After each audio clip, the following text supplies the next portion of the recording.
Nakuhanan pa ng CCTV ang tuloy ng habulan ng isang motorsiklo at isang kotse sa barangay Zapote ng Las Piñas, alas 4:30 na madaling araw nitong Lunes. Nauwi yan sa pagbangga ng kotse sa motorsiklo.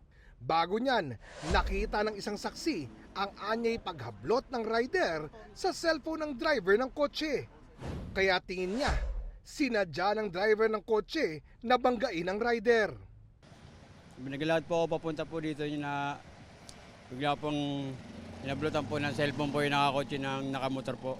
Sabi po nung may-ari nung nakabunggo ng kotse is inablutan daw po siya ng cellphone kaya po niya hinabol at binunggo para makuha yung cellphone.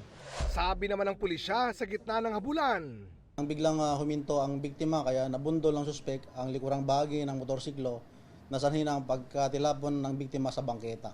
Sinubukan pa umanong isugod sa ospital ang rider pero kalaunay binawian din ng buhay. Si biktima meron siyang RA 9165, saka meron siyang kasong robbery at meron din siyang kasong 1602.